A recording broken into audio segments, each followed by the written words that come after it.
ஃப்ரெண்டோஸ் நண்பர்களுக்கு வணக்கம். வாரம் ஒரு கிறுக்கங்கள்ட்ட நம்ம மாட்டிக்கிறோம் அப்படின்ற மாதிரி ஒரே அக்கப்பொறா இருக்கு பொழுது விடிஞ்சாலே. ஏன் இப்ப சொல்றேன் அப்படின்னா, மாஸ்டர்லன் படத்துல நடிச்ச மகேந்திரன் இவங்களை பத்தி தான் நம்ம இந்த ஷோல பார்க்க போறோம். அவங்க ஒரு இன்டர்வியூல பேசியிருக்கிறாங்க. அதை பத்தி தெரிஞ்சுக்கலாம் வாங்க. இப்ப மாஸ்டர் மகேந்திரன் அது பெரிய அளவுல நடிகர்னு சொல்லிட முடியாது. ஆனா சின்ன வயசா இருக்கும்போது நிறைய படங்கள்ல அவர் நடிச்சிருக்காரு. சின்ன சின்ன ரோல் எல்லாம் பண்ணி அவர் ஃபேமஸ் ஆயிருக்காரு. ஆனா ஒரு ஸ்டேஜுக்கு அப்புறம் அவருக்குன்னு ஒரு பெருசா ஹீரோ சான்ஸ் எல்லாம் வரல. வந்த படமும் அவருக்கு கை கொடுக்கல. ஆனா மாஸ்டர் படத்துல இவர் ஒரு ரோல் பண்ணியிருந்தாரு விஜய் சார் கூட. அந்த படத்துக்கு அப்புறம் இவருக்கு ஒரு நல்ல பேர் வந்துச்சு அப்படின்னே சொல்லலாம். விஜய் அண்ணாவுடைய அடிதாங்கி அப்படின்னே இவரை சொல்லலாம். ஏன்னா எல்லாருமே தமிழக அரசியல்ல இப்ப நடக்கக்கூடியதை வச்சு தமிழக வெற்றி கழகத்தையும் அதன் தலைவரையும் தான் பண்ணிட்டு இருக்கிறாங்க, சம்பவம் செஞ்சுட்டு இருக்கிறாங்க. என்னங்க நீங்க ஆட்சி நடத்துறீங்க? ஒரு பக்கம் என்னடானா டெல்லியில போயிட்டு நிதி ஆய்வு கூட்டத்துல தமிழகம் எப்படி வளர்ச்சி அடைஞ்சிருக்கு பாத்தீங்களான்னு புகழ்றீங்க.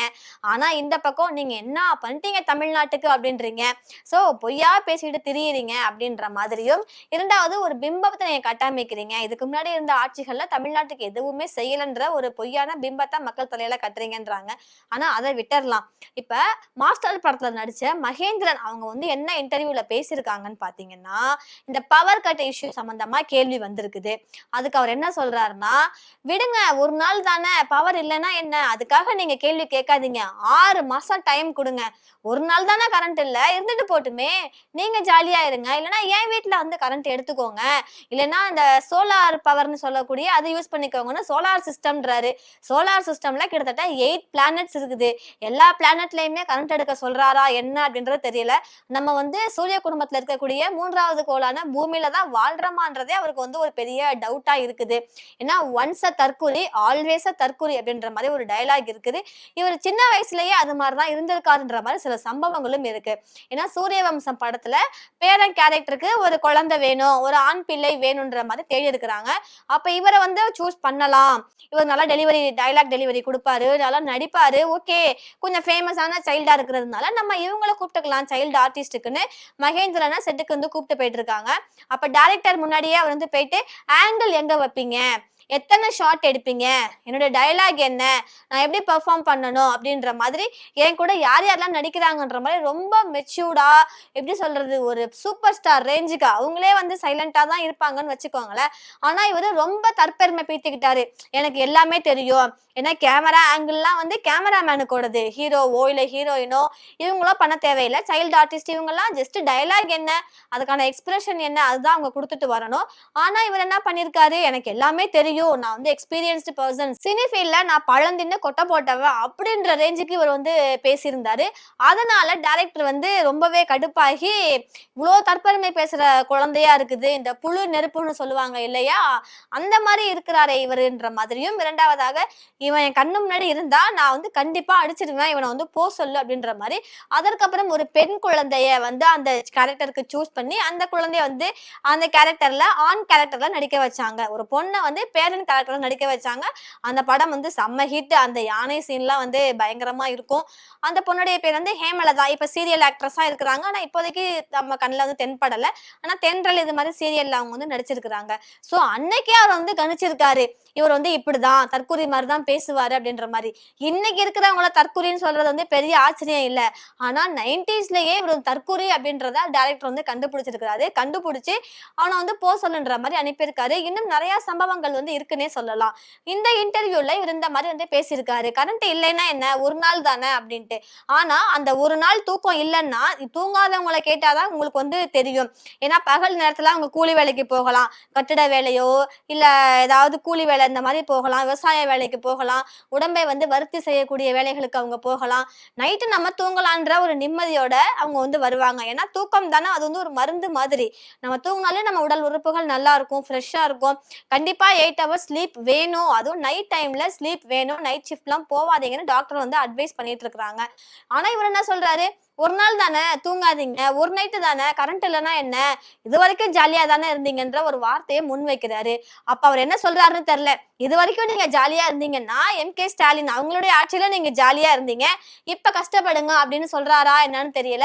ஆனா அண்ணனுடைய அடிதாங்கி அப்படின்றத நிரூபிக்கிறாரு. அண்ணன்ட்ட எந்த கேள்வியும் கேட்காதீங்க, 6 மாசத்துக்கு டைம் கொடுங்க.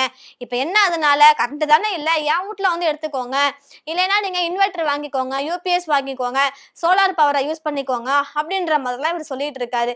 ஒரு வீடு 2 வீடு கரண்ட் போனா அட்ஜஸ்ட் பண்ணி வந்து செஞ்சுக்கலாம். ஒரு ஏரியாவே, இத்தனைக்கும் சிஎம் தொகுதியிலேயே கரண்ட் போய் அங்க இருக்க மக்கள் நடு வீதியில வந்து தெருவுக்கு வந்து இறங்கி போராட்டம் பண்ணிட்டு இருக்கிறாங்க. இத்தனைக்கும் கை குழந்தைகள் இருக்கிறாங்க, வயசானவங்க இருக்காங்க, பேஷண்ட்ஸ் இருக்கிறாங்க. இவங்களுக்கெல்லாம் கண்டிப்பா டேப்லெட் போட்டா யாருக்கா இருந்தாலும் தூக்கம் வரும். நாள் ஃபுல்லா கூலி வேலை செஞ்சுட்டு உழைச்சிட்டு வந்து நைட்டு சாப்பிட்டுட்டு தூங்கும்போது கண்டிப்பா ஃபேன் தேவைப்படும். ஏன்னா வெளியில அவ்வளோ வெப்பம் இருக்குதுங்க. இது வரைக்குமே கிட்டத்தட்ட 105 டிகிரி 106 டிகிரின்ற மாதிரி வெப்பம் வந்து பதிவாகிட்டு இருக்குது. ஏன்னா என்ன மாதிரி சீசன் இது, சம்மர் சீசன். இந்த சீசன்லயே பவர் கட், அடிக்கடி பவர் கட் அப்படின்றது ரொம்பவே ஒரு கொடுமையான விஷயம். இதே டே டைம்ல ஒரு 1 hour 2 hour போனுச்சு அப்படின்னா நம்மளால மேனேஜ் பண்ணிக்க முடியும். நைட் டைம்ல கண்டினியூஸ்லி 4 hours 6 hours இல்லைன்னா யாரால கண்டினியூ பண்ண முடியும்? கொஞ்சம் பெரியவங்களா இருக்கிறவங்க அட்ஜஸ்ட் பண்ணிப்பாங்க, விசிரிப்பாங்க, இல்ல எதனா பண்ணிப்பாங்க. ஆனா தூக்கம் கெட்டு போகும் தான் அவங்களுக்கு. மறுநாள் அவங்களுக்கு வேலைக்கு போக முடியாது. தூக்கத்தை கண்ட்ரோல் பண்ணி அங்க போய் அவங்க வேலை பார்த்தாங்கன்னா மறுபடியும் அது மூலமா அதாவது ஹெல்த் இஷ்யூஸ் வரும். இதெல்லாம் அவருக்கு தெரியுமா தெரியாதான்னு தெரியல. ஏன்னா ஏழைங்களுக்காக ஆட்சி இது கிடையாது அப்படின்றத மறுபடியும் நிரூபிச்சுக்கிட்டே இருக்கிறாங்க. இப்ப வரைக்குமே தண்ணி இருந்தும் மேட்டூர் டேமை ஓபன் பண்ணல. விவசாயிகள்லாம் ஒரு பக்கம் போராட்டம் பண்ணிட்டு இருக்கிறாங்க. அந்த லோன் விஷயத்திலேயே இதுக்கு முன்னாடி பிரச்சனை வந்துச்சு. இப்ப அதுக்கான ஒரு தீர்வு கிடைக்கும் அப்படின்ற பட்சத்துல விவசாயிகளுக்கு வந்து தண்ணி இன்னும் வந்து வழங்கப்படல.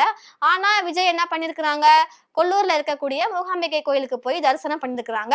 அந்த விஷயத்தை இதை நம்ம வந்து வாய் திறக்க கூடாதுன்றதுக்காக டிரைவரை வந்து இறக்கி விட்டுட்டு இவர் வந்து கார் ஓட்டி ட்ரெண்ட் ஆயிட்டு இருக்காரு. ரீல்ஸ் ஃபுல்லா அவருடைய தான் போயிட்டு இருக்கு.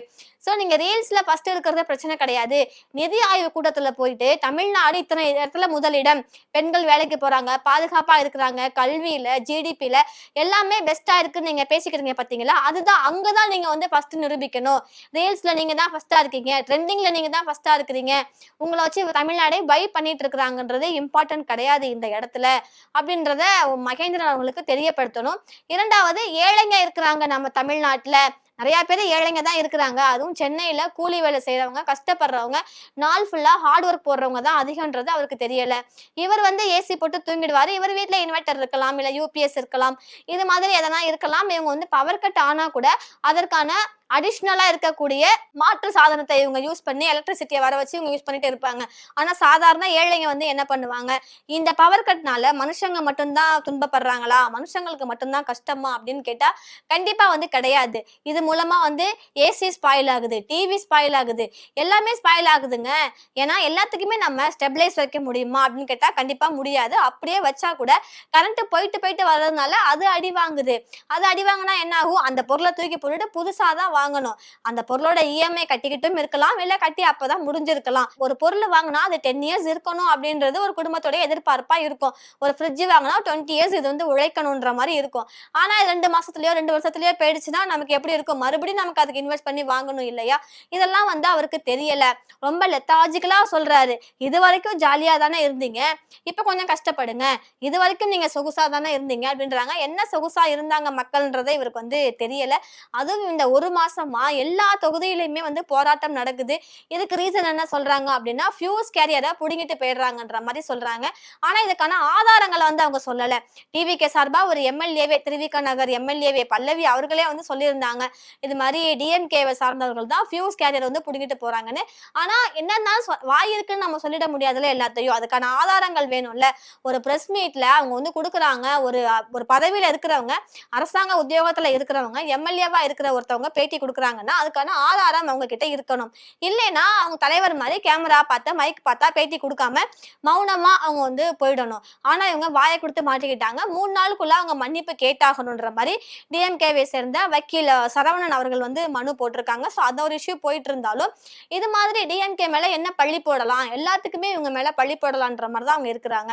அதே மாதிரி தான் இந்த மகேந்திரன் அவங்களும் என்ன சொல்றாங்கன்னா இதே தான் சொல்றாங்க, கொஞ்சம் கஷ்டப்படுங்க, இல்லைன்னா என் வீட்டுல வந்து கரண்ட் எடுத்துக்கோங்க, இது வரைக்கும் வரைக்கும் ஜாலியா தானே இருந்தீங்க, கரண்ட் இல்லைன்னா என்னன்ற மாதிரி இவர் வந்து பேசிட்டு இருக்காரு. இவர் வந்து ஒரு நடிகர், இவர் வந்து சொகுசா இருக்காரு அப்படின்றதுக்காக இவர் என்ன வேணாலும் வந்து பேசலாம். ஆனா மக்கள் கஷ்டப்படுறாங்க, குழந்தைகள் கஷ்டப்படுறாங்க, பேஷண்ட்ஸ் எல்லாம் கஷ்டப்படுவாங்க அப்படின்ற ஒரு விஷயம் இவருக்கு வந்து தெரியாம இருக்கிறது அப்படின்றதா ரொம்பவே வந்து வேதனையா இருக்குது. ஒருவேளை நம்ம இது மாதிரிலாம் பேசணும், தற்குறித்தனமா நம்ம வந்து பேசணும்னா நம்மளும் வந்து ட்ரெண்ட் ஆகலாம், நம்மளை பத்தி 4 பேர் பேசுவாங்க, நம்மள வந்து ஒரு 1 வீக் நம்மள வந்து ஃபேமஸ் பண்ணுவாங்க, இது மூலமா நமக்கு பட வாய்ப்பு வரும் அப்படின்னு நினைச்சாங்களா என்னன்னு தெரியல. ஏன்னா அந்த அளவுக்கு ஒரு ஃபேமஸ் ஆக்டரும் அவர் கிடையாது. ரொம்ப திறமைகள் அவர்கிட்ட இருக்குன்னு நம்ம வந்து சொல்லிட முடியாது. ஏன்னா நம்ம அவர் படங்கள் பார்த்திருக்கோம். சின்ன வயசுல ஒரு 6 இயர்ஸ் 7 இயர்ஸ் வரைக்குமே அவர் வந்து மேபி படம் நடிச்சிருக்கலாம். அந்த படங்கள் எல்லாமே அவருடைய ஆக்டிங் வந்து நல்லா தான் இருக்கும். நாட்டாமை படத்துல ஒண்ணு சொல்லியிருப்பாங்க இல்லையா, அங்கிள் இந்த அங்கிள் சொல்ல மாட்டாங்க, நாட்டாமைட்ட வந்து தாத்தா இந்த அண்ணன் வந்து அந்த அக்கா வந்து அந்த ரூமுக்கு அழைச்சிட்டு போனாங்க, வரும்போது அந்த அக்கா ட்ரெஸ் எல்லாம் கிழிஞ்சிருந்துச்சு, அந்த அக்கா அழுதுட்டே வந்துச்சு அப்படின்ற மாதிரி. அதுக்கு வந்து அந்த விஷயத்துல அந்த அந்த ஏஜ்ல என்ன நடந்துச்சுன்றது அவருக்கு தெரியாது.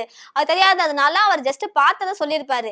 அந்த 4 வயசு 5 வயசுல அவருக்கு என்ன பக்குவம் இருந்துச்சோ, என்ன அறிவு இருந்துச்சோ, அதே தான் இப்பவும் அவர்கிட்ட இருக்கு அப்படின்றதுல கொஞ்சம் வருத்தமா தான் இருக்கு.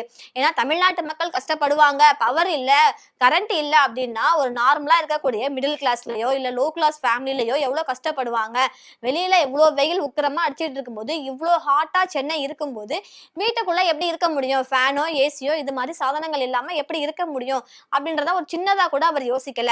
அந்த 4 வயசுல அவர் அந்த சீன்ல எப்படி நடந்துக்கிட்டாரோ ஒரு குழந்தை மாதிரி, அதே அறிவோட அதே பக்குவத்தோட தான் அவர் இன்னைக்கும் இருக்காரு அப்படின்றது நமக்கு வந்து வெட்ட வெளிச்சமாவே தெரியுது.